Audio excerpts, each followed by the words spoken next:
বেগম খালেদা জিয়ার জীবনের অন্ধকারে, কারাগারের কোষে, হাসপাতালের নিঃসঙ্গ রাত এবং বিদেশ সফরের নীরব করিডোরে সব সময় উপস্থিতি ছিলেন ফাতেমা বেগম। দীর্ঘ ১.৫ দশকেরও বেশি সময় ধরে গৃহকর্মীর পরিচয় ছাপিয়ে তিনি হয়ে উঠেছেন সাবেক প্রধানমন্ত্রী ও বিএনপি চেয়ারপারসনের একান্ত সঙ্গী। ফাতেমার জন্ম বরিশালের ভোলার সদর উপজেলার কাচিয়া ইউনিয়নে। অল্প বয়সে সংসারের দায়িত্ব সামলাতে হয়েছে, কিন্তু জীবন তার থামেনি।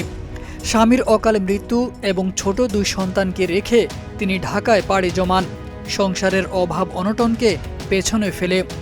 ২০০৯ সালে পূর্ব পরিচিত একজনের মাধ্যমে খালেদা জিয়ার বাসভবনে কাজ পান এবং সেই থেকে শুরু হয় এক দীর্ঘ সহযাত্রা।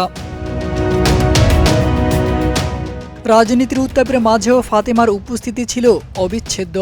২০১৪ সালে মার্চ ফর ডেমোক্রেসিতে গুলশানের পথে পুলিশের চাপে খালেদা জিয়ার হাত শক্ত করে ধরেছিলেন তিনি।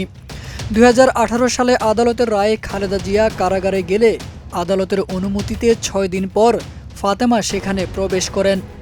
রাজনৈতিক কোনো পরিচয় ছাড়াই স্বেচ্ছায় তিনি কারাবন্দী হন, কারণ তিনি জানতেন এই সময়ে একা থাকা মানে ভেঙে পড়া। করোনা, দীর্ঘ হাসপাতালবাস বা লন্ডনে উন্নত চিকিৎসার যাত্রা, সব ক্ষেত্রে ফাতেমা ছিলেন অবিচল। তিনি কোনো আলোচনা নেই, কোনো বক্তব্য নেই, তবু ইতিহাসের পাশে পাশে তার ছায়া পড়ে আছে। ফাতেমা প্রমাণ করেছেন সব সম্পর্ক ক্ষমতার নয়, কিছু সম্পর্ক শুধু দায়িত্ব, মানবিকতা এবং নীরব সাহসের। রাজনীতির কোলাহলের মাঝেও তার নিঃশব্দ উপস্থিতি ইতিহাসে চিরস্মরণীয় হয়ে থাকবে খালেদা জিয়ার নীরব সঙ্গী হিসেবে। তারেক আজিজ খান, প্রজন্ম ২৪।